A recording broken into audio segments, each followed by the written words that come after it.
Okay, so picture this. It's 1965. You're at a car show somewhere in Southern California, and you walk past this thing and you just stop dead because your brain can't immediately process what you're looking at. It's got a Fiat body, a little pre-war Italian microcar body, but underneath it, there are four aircraft engines. Not small engines, not V8s with some custom headers, four World War II fighter plane engines, four Allison V1710 V12s that each made enough power to send a P-38 Lightning screaming across the Pacific. The exhaust pipes come up through the hood. There are 8 of them on each side. The car rides on 8 wheels. The whole thing is just this absurd fever dream of a machine that looks like it shouldn't exist and probably shouldn't have been allowed to exist. And yet here it is in a parking lot in 1965 being photographed by guys in pompadours. That car is the Quad Al. It was built by a guy named Jim Lytle Jr. on roughly the budget of a used Plymouth, and it was listed in the Guinness Book of World Records as the most powerful piston engine car ever built. 12,000 horsepower, 10,000 foot-pounds of torque, numbers that still sound outrageous today. And it never moved an inch under its own power. Not 1 inch, never burned out a tire, never lit the tires, never fired all 4 engines and drove down a quarter mile. Just sat there in car shows looking insane while people took photos and magazines wrote breathless articles about it. The car with 12,000 horsepower that never turned a tire in anger. So the question is, what if it had? What if Lytle had found the money and the parts and solved the problems that stopped him? What would have actually happened if the Quad Al pulled up to the line at Lyon's drag strip and staged against a top fuel car in 1965? Would it have been the greatest thing drag racing ever saw, or would it have been an expensive disaster? And honestly, which answer is more interesting? To get there, we need to back up and understand who built this thing and why, and what was actually going on in drag racing when this idea was conceived, because the context matters enormously for understanding what the Quad Al really was and what it could have been. Jim Lytle Jr. was born in Michigan in 1937, and from an early age, he was the kind of kid who took things apart to understand how they worked, and then put them back together in configurations that nobody had originally intended. By the time he was 24 years old, he had already owned 26 cars, not collected, owned and driven and worked on and modified. 26 cars before his mid-20s. That tells you something about the pace at which this guy moved through machinery. The thing that really got to him, though, was the Allison V1710. He grew up watching Gold Cup hydroplane races on the Detroit River, and those boats ran surplus Allison V12s, the same engine that powered P-38s and P-51s and other American fighters in World War II. Huge engine, about 1,710 cubic inches of displacement, 12 cylinders in a 60-degree V configuration. When those boats went by at full throttle, the sound was something else entirely, and Lytle never got it out of his head. What you have to understand about the Allison V1710 is that by the mid-1950s, you could buy them for almost nothing. The military had warehouses full of surplus aircraft engines from the war, and they were selling them off for scrap prices, $50 to $150 for an engine that had been worth tens of thousands when it was new. Lytle figured out early that this was the path to extreme power on an extreme budget, and he spent years figuring out how to make these aircraft engines work in cars. His first serious Allison car was called Big Al, a 1934 Ford Tudor with a V1710 swapped in where there had previously been a flathead. He drove that thing on the street, actually drove it. Then he built Big Al 2, which was a proper purpose-built dragster. Long rail chassis, fiberglass body, single Allison V12 with a 14-inch torque tube he had to fabricate himself because nothing that size existed commercially. That car ran 9.31 seconds at 163 miles per hour at Lyons Drag Strip in Long Beach. 9 seconds in 1963 was genuinely fast. That was real performance. That was a machine that worked. He also invented the 4-disc clutch for drag racing during this period because the single-disc units that existed couldn't handle the torque an Allison put out. He just designed and built one himself. The thing is, Lytle wasn't a con man or a dreamer. He was a legitimately skilled fabricator and engineer who had already built cars that ran real times on real tracks. He had credibility in the community. After Big Al 2, he built Big Al 3, a white 3000 cab-over semi-truck with an Allison under the hood that was clocked at 144 miles per hour. He built the Alcetta, which was a BMW Isetta 600, one of those tiny bubble cars, stuffed with an Allison V12 and featured in Rod and Custom magazine in April of 1967. He built an Allison-powered 3-wheel trike called the Psycho Cycle. The man was prolific. The man had a type, and he committed to it hard. One-piece flip-up fiberglass body he created for Big Al 2? That's considered a precursor to the funny car body design, the one-piece flip-top body that became standard on funny cars in the late 1960s. Lytle was doing that years earlier because it was the practical solution to accessing a massive aircraft engine, and it worked so well that the concept got borrowed by the whole industry. He later worked as a fabricator on the STP turbine car that ran at Indy, one of the most revolutionary machines in Indianapolis 500 history. The guy's fingerprints are all over the history of American performance, and most people have never heard his name. Now, to understand why the Quad Al even made sense as an idea in 1965, you need to understand what was happening with multi-engine cars at the time, because this wasn't a completely crazy concept. There was an established tradition of this. The multi-engine dragster era runs roughly from 1958 to 1971, and it started because of something the NHRA did that had unintended consequences. In 1957 and 1958, the NHRA banned nitromethane fuel. Safety concerns, insurance concerns. The smell of nitro at events was making facility owners nervous, and the explosions and fires that happened when something went wrong were spectacular and terrifying, and the sanctioning body decided the sport couldn't afford the liability. So, the racers who wanted extreme speed had one option left: more engines on gasoline. If you can't make the fuel more powerful, make more of the fuel burn. Simple in concept, complicated in practice, but the results were genuinely impressive. Twin-engine cars proliferated in Top Gas Eliminator through the late 1950s and into the 1960s. Lloyd Scott's twin-engine machine became the first car to break 150 miles per hour. Eddie Hill ran a twin-supercharged Pontiac setup to over 200 miles per hour in New Mexico. The freight train, two bored-out 428 Chrysler Hemis chained together as essentially a V16, ran 6.95 seconds in top gas by 1971. These weren't show cars. These were honest competitors running real times. The guy who really defined the era, though, was TV Tommy Ivo. If you don't know Tommy Ivo, he was a child actor who transitioned into professional drag racing and had more talent for publicity than almost anyone in the sport. In 1961, he built a car called the Showboat, and the Showboat had 4 Buick Nailhead 401 V8 engines, 4 of them, all-wheel drive, combined output somewhere around 2,000 horsepower on gasoline.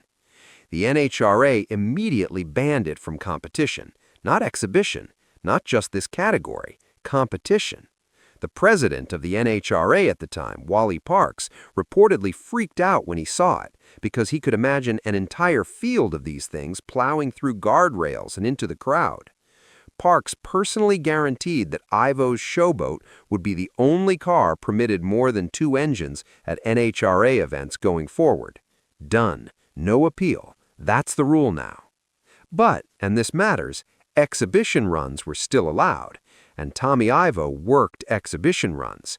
He toured the country with the Showboat, he made money, he was famous, the car was a spectacle, even if it couldn't officially race against other cars for a trophy.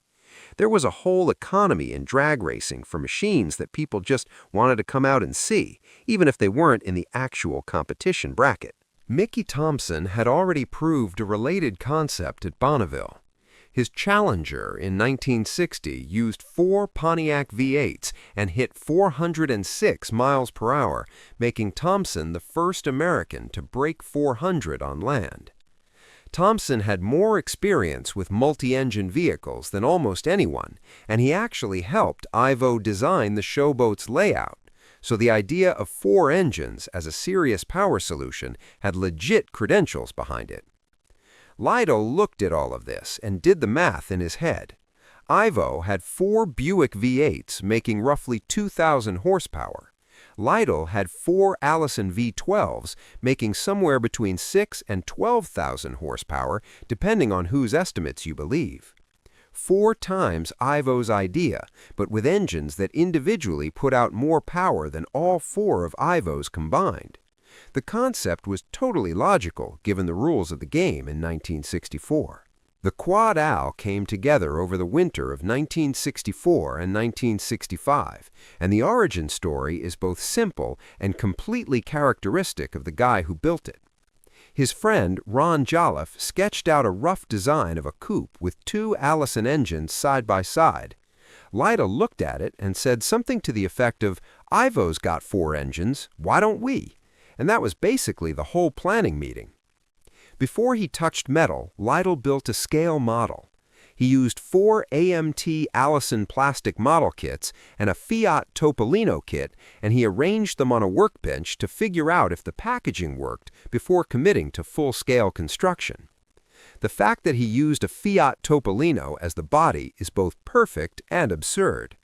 The Topolino, which means little mouse in Italian, was a tiny pre-war Italian economy car designed to be the cheapest possible transportation, about the size of a large shoebox, and Lytle decided to stuff 4 aircraft engines into it.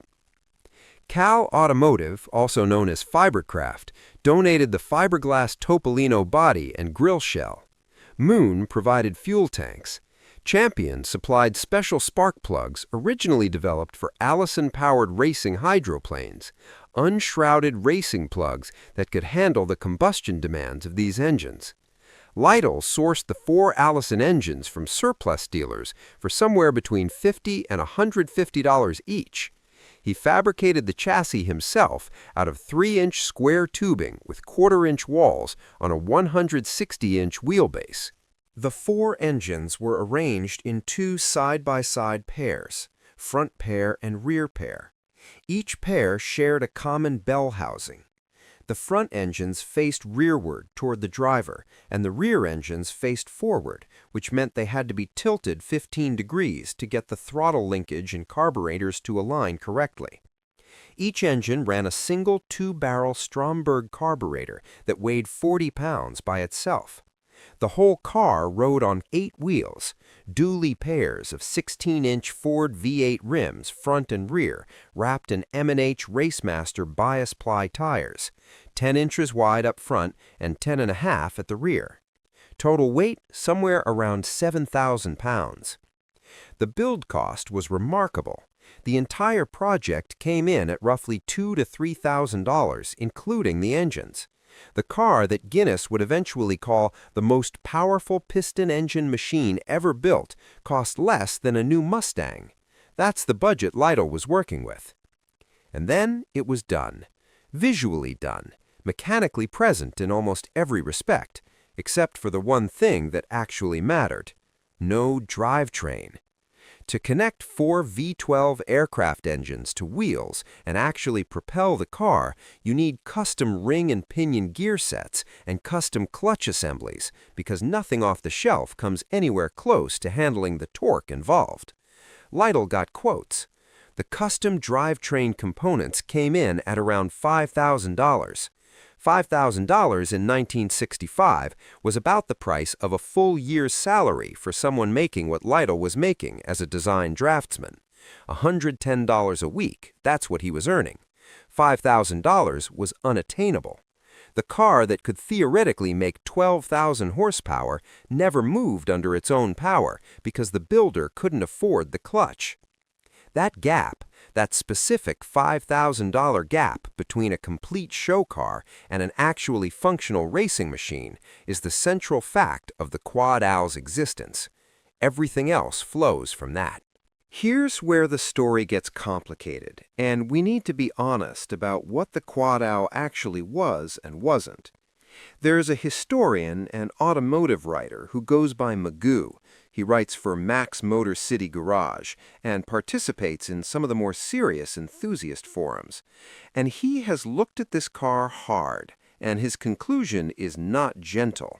His claim is that the engines in the Quad Owl were gutted internally to save weight, not complete running engines, gutted blocks and valve covers for display. His claim is also that the bell housings, the structures that would have to hold and transfer all that power, were sheet steel fabrications that couldn't have supported any internal mechanism capable of transmitting power, and that the car had no actual fuel system or cooling system to keep 4 V12s alive under load. If Magoo is right, then the Quad Owl wasn't an unfinished project that ran out of money before the drivetrain could be installed. It was a show car that was always going to be a show car, a machine built for the car show circuit of the mid-1960s, where spectacular-looking vehicles that couldn't actually run were perfectly normal. Roth-era stuff. Big Daddy Ed Roth was building cars in that same period that existed entirely as art objects, and nobody expected them to race. The showboat phenomenon and the general atmosphere of the California custom car scene meant there was a completely legitimate market for a car that just looked incredible and made people's jaws drop. And the Quad Owl absolutely did that. By every account, it was staggering in person. 96 exhaust pipes, 4 12-cylinder aircraft engines visible through the fiberglass body, 8 wheels. The scale of it was overwhelming. But is Magoo right? Is this an entertaining hoax? Here's the thing. Lytle's track record cuts against the hoax interpretation. Big Al and Big Al 3 actually ran. Big Al 2 ran 9.3 seconds at Lyons. He invented a 4-disc clutch and a custom torque tube because the alternatives didn't exist. He later worked on the STP turbine Indy car. This is a man with demonstrated real engineering capability who had made Allison-powered cars that actually drove. The idea that he pivoted entirely to fraudulent show car nonsense without any interest in making the Quad Owl run doesn't quite fit the pattern. The most likely truth is somewhere between these interpretations. Lytle built the Quad Owl as a show car because that was what he could afford to build. He may have used gutted engines or simplified bell housings to save weight and cost because a fully assembled and functional version of the car was financially out of reach. But he probably had genuine intentions to eventually get the drivetrain sorted and actually run it somewhere, whether on a drag strip or at Bonneville, and those intentions never became reality because the money never came. The $5,000 gap kept growing. The car that cost $2,000 to build needed $5,000 more to run, and that $5,000 never appeared. What we can say with confidence is this. The 12,000 horsepower claim was almost certainly inflated. The standard production Allison V1710 in its most powerful wartime configuration made about 1,500 horsepower. Modern unlimited air racers running heavily modified V1710s at events like the Reno Air Races extract around 2,300 horsepower from them, and that's with extensive internal work far beyond what a $50 surplus engine receives. The figure of 3,000 horsepower per engine that generates the 12,000 headline number comes from experimental turbo compound variants of the V1710 that never entered production. The real combined output of 4 stock surplus Allisons was probably somewhere between 6,000 and 8,000 horsepower, which is still an absolutely staggering number, but it's not 12,000. Performance Garage Australia actually cites Lytle's original stated vision as 8,000 horsepower and 9,200 foot-pounds of torque, which suggests the 12,000 figure may have grown in the retelling over time. Guinness listed 12,000 starting in 1974, and once it's in Guinness, and the number becomes official regardless of whether anyone actually verified it against running evidence. To be clear, the car never ran. Guinness was certifying a theoretical output based on engine specifications. The most powerful piston-engined car ever built had never turned a tire and would never turn one. Late in 1965, Lytle sold the car and its trailer to a guy named Tex Collins for $4,000. Collins was a flamboyant Hollywood stuntman who had also bought Cal Automotive and who had purchased Big Al II from Lytle, which he renamed Tex's Twister. Collins was exactly the kind of personality who would want to own the Quad Al. Loud, theatrical, comfortable in the spotlight. He absolutely intended to complete the car and make it run. He never got the chance. Tex Collins was shot and killed before he could finish the project. After his death, his widow sold off his collection of a dozen Allison engines, including the 4 that had been in the Quad Al, and the engineless chassis was sold separately. And then the car started moving through a chain of owners: 2 racing brothers in California, a man in Nebraska, a collector named Cy Kubista, a man named Wally Miller in Wisconsin. Each owner presumably intended to do something with it. None of them did. In 1994, almost 30 years after Lytle originally built it, a man named Mike Guffey of Hartford City, Indiana, acquired what remained of the Quad Al. By that point, only the frame, the wheels, and the dual bell housings survived from the original build. Guffey performed a cosmetic restoration.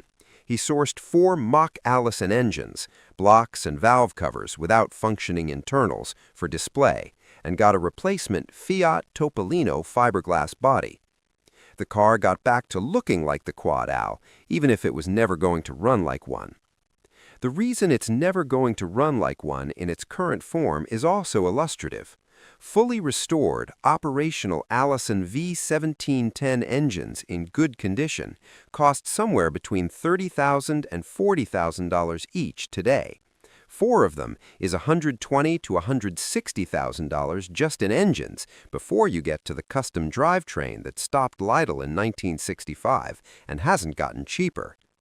The car that Lytle couldn't afford to complete for $5,000 in 1965 would cost several $100,000 to make functional today. The money gap has only grown. The restored Quad Al has been displayed at the Ducktail Run Car Show in Gas City, Indiana. It's photographed extensively and documented online. People who see it in person report the same reaction people had in 1965, jaw drop, followed by incredulity about whether this thing is real. It's real. It just doesn't run. Okay, so let's actually do this. Let's put the Quad Al at the staging beams at Lyons Drag Strip in Long Beach, California in 1965 and ask what happens. First, we have to stipulate what version of the Quad Al we're imagining, the fully functional version. Real Allison V1710 engines with complete internals, a working fuel system and cooling system, and crucially, a functional drivetrain. Custom clutch packs and ring and pinion sets that can actually transfer power to the ground. We're imagining the car Lytle wanted to build rather than the car he could afford to build. What were the fastest cars at Lyons in 1965? Top-fueled dragsters running single supercharged Chrysler Hemis on nitromethane were posting elapsed times of around 7.5 seconds and trap speeds somewhere in the 210 to 220 mile-per-hour range. The top cars in the country were slightly quicker. By 1965, the national record was getting towards 7.2 seconds. These were the fastest cars on the planet. Purpose-built machines with maybe 1,500 to 2,000 horsepower running on a fuel that adds roughly 40% more energy than gasoline. The Quad Al on gasoline, even at the optimistic 8,000 horsepower figure, faces three problems that don't go away regardless of how much power is available. Problem one is weight. The car weighs roughly 7,000 pounds. A 1965 top fuel dragster weighed somewhere around 1,200 to 1,500 pounds. The power-to-weight math is not in the Quad Al's favor. Power-to-weight ratio is what determines how fast a car accelerates, not raw horsepower in isolation. Even at 8,000 horsepower, the Quad Al's ratio is roughly 1.1 to 1.5 horsepower per pound. A top fuel car at 1,800 horsepower over 1,300 pounds is running about 1.4 horsepower per pound. Even the most optimistic estimate of Quad Al output doesn't produce dramatically better acceleration numbers because the car is so heavy. Problem two is traction. This is potentially fatal to the whole exercise. The Quad Al's 8 wheels are wearing 10-inch M&H Racemaster bias ply tires. These are not slicks. The drag strip surface in 1965 was not the VHT-prepped high-grip surface of a modern NHRA event. Putting any meaningful fraction of 6,000 to 8,000 horsepower through those contact patches is going to produce tire smoke and wheel spin for most of the track. The traction limitation may prevent the Quad Al from ever applying more than a fraction of its available power to the ground, and that fraction may not be dramatically more than a single-engine fuel car can apply with a well-hooked combination. Problem 3 is the transmission of power itself. 4 aircraft V12s are not designed to work together as a unit, and getting the power from all 4 synchronized and flowing through a common drivetrain system is an engineering challenge that hadn't been solved in 1965. The custom components Lytle needed were estimated at $5,000 in 1965 prices. Making them work reliably under race conditions, handling the shock loads and the torsional forces, is a separate problem beyond just having them exist. So, what's the realistic quarter-mile number? This is speculation, and it needs to be labeled as such. Based on the power-to-weight ratio and the traction limitations of the tire package on the track surfaces available in 1965, the Quad Al probably runs something in the range of high 7s to low 8s, maybe 7.8 to 8.2 seconds. Trap speed probably in the 180 to 200 mile per hour range. That's fast.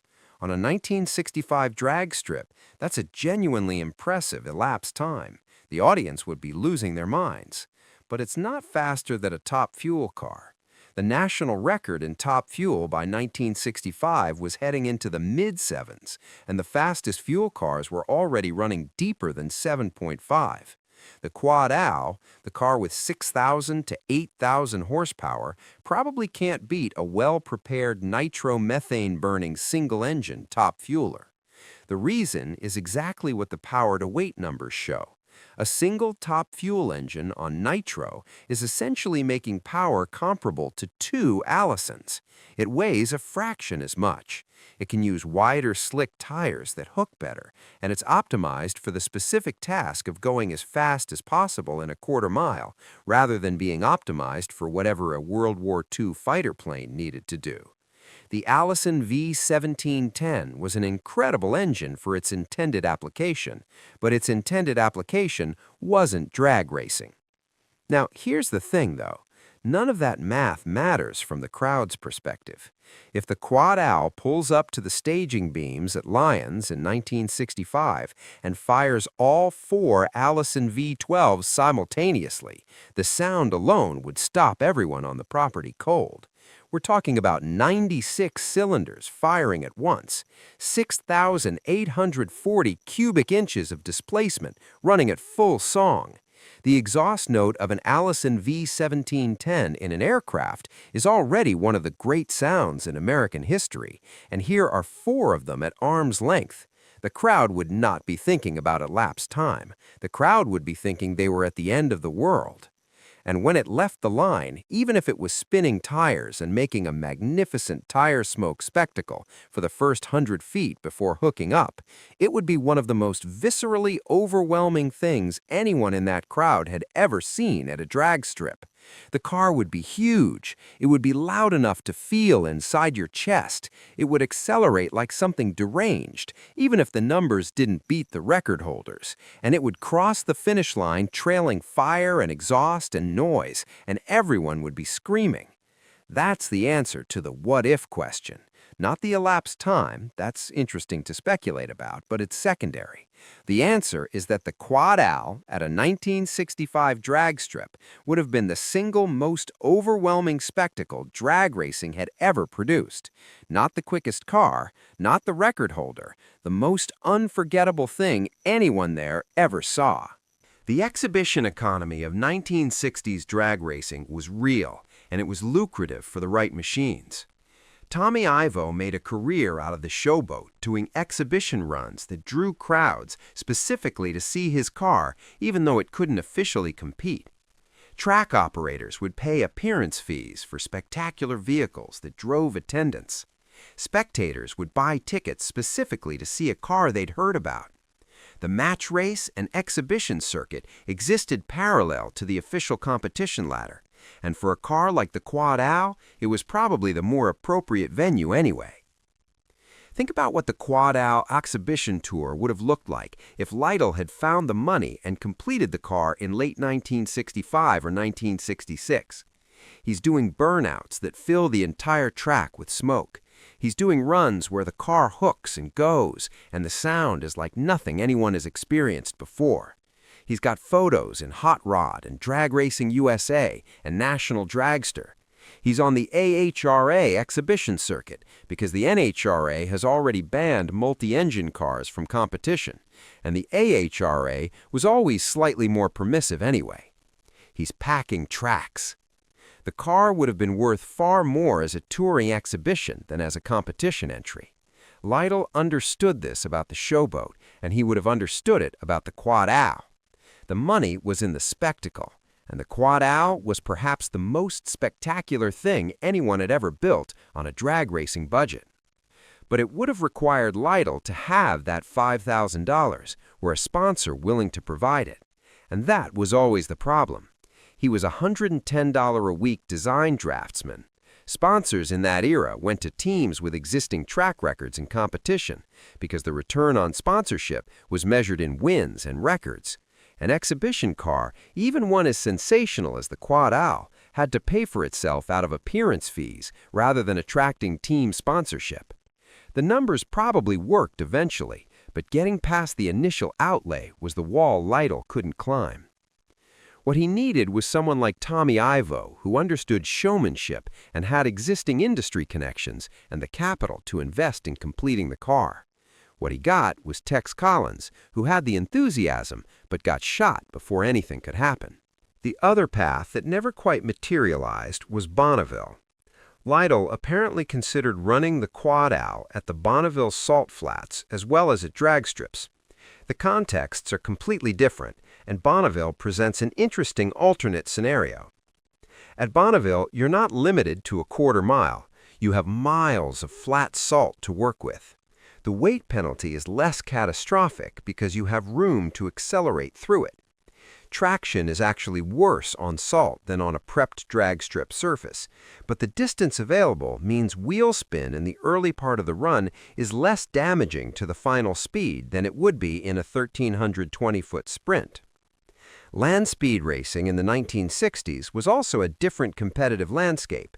The absolute records were dominated by jet and rocket-powered vehicles, and the piston engine records were contested, but by machines that were far less extreme than a Quad Allison coupe. A Quad Al at Bonneville with functioning engines and drivetrain would potentially have been a legitimate land speed record contender in the piston engine class. Mickey Thompson's Challenger I used 4 Pontiac V8s and hit 406 miles per hour in 1960. 4 Allisons with perhaps double or triple Thompson's power, combined with a more aerodynamic body, a Fiat Topolino coupe is actually not terrible from an aerodynamic standpoint by land speed standards, could theoretically have gone considerably faster than 400 miles per hour. This is more speculative territory than the drag strip scenario, because land speed performance depends heavily on tuning factors that are impossible to reconstruct from available sources. But the basic physics suggest that at Bonneville, the Quad Owl's weight and power plant would have been better matched to the task than at a quarter-mile drag strip. The weight that kills your quarter-mile time matters less over several miles. The raw power that can't be fully applied in 1,320 feet has room to work over a longer run. Lytle reportedly considered both venues. Neither one ever happened, but if you had to bet on which one would have produced the more record-relevant result, the answer is probably Bonneville, not the Strip. Here's a thing worth sitting with for a minute. The 12,000 horsepower that Lytle claimed for the Quad Owl is now a number that modern top-fuel drag racing has actually reached from a single engine. In 2016, a torque sensor test on Tony Schumacher's U.S. Army top-fuel drag car measured over 11,000 horsepower from a single 500 cubic inch aluminum Hemi running nitromethane. Current estimates for competitive top-fuel output put the number right around 12,000 horsepower. One engine, 500 cubic inches, 12,000 horsepower. The Quad Owl proposed to reach that number with 4 engines and nearly 6,900 cubic inches. It took the rest of drag racing 60 years of development to get a single engine to the number that Lytle was claiming as his starting point. Now, obviously, 12,000 from one engine and 12,000 from 4 engines are very different things from an engineering standpoint. One engine means one crankshaft, one drivetrain, one clutch pack. 4 engines means all the complexity and weight of 4 separate power plants trying to work together. The modern top-fuel car that makes 12,000 horsepower weighs about 2,350 pounds and gets that power to the ground through a single precision drivetrain with modern slicks on a perfectly prepped surface. The comparison is illuminating in how different the solutions are, even when the power numbers converge. But there's something poetic about it. Jim Lytle Jr. stood in a garage in Southern California in 1965 with a car he built for $2,000 and said it made 12,000 horsepower, and nobody quite believed him, and nobody could prove him right or wrong because the car never ran. And 60 years later, drag racing got to 12,000 horsepower from one engine, and the number Lytle threw out turned out to be the actual ceiling that the sport eventually reached. He was off on the technical details. He was probably off on whether his own engines could actually achieve it, but the number itself turned out to be real. Jim Lytle Jr. died in January of 2012. He was living in Maui, Hawaii, where he ran an auto repair shop. He had moved there years earlier, and the dramatic chapter of his life, the Allison Monsters and the experimental dragsters and the IndyCar fabrication, was decades behind him. Dragzine ran an obituary that called him influential, which is accurate, but also feels like it undersells what he actually did. The one-piece flip-up fiberglass body that started with Big Al II became the template for funny car bodies that every team in the class eventually used. The 4-disc clutch he invented out of necessity became standard in drag racing. The Allison V1710 installations he pioneered demonstrated that surplus aircraft engines could be made to work in ground vehicles in ways that nobody had quite figured out before him. And the Quad Owl, the car that never ran, ended up in the Guinness Book of World Records for 15 years as the most powerful piston engine car ever built, and became one of the most photographed and discussed machines in the history of the sport, despite never covering a single measured foot under its own power. There are not many people who can say they changed how drag racing cars are built with a series of machines that cost a few hundred to a few $1,000s each. Lytle can say that. The original Big Al II fiberglass body, the one with the one-piece flip-up design, is at the Don Garlits Museum of Drag Racing in Ocala, Florida. Don Garlits is the man who single-handedly changed where the engine sits in a dragster, and who is considered by most people in the sport to be its greatest innovator. The fact that a piece of Lytle's work sits in Garlits' museum is a form of respect that means something, even if Lytle never got the credit his name probably deserved.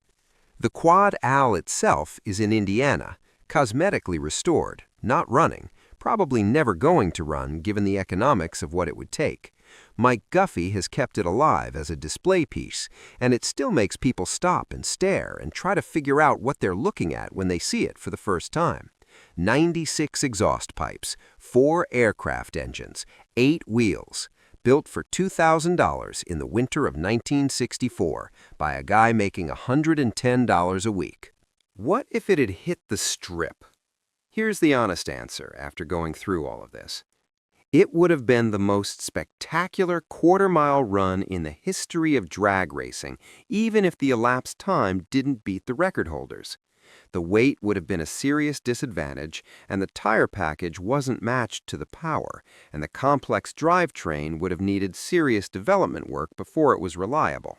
A realistic elapsed time is probably in the high 7s to low 8s, at speeds in the 180 to 200 mile per hour range.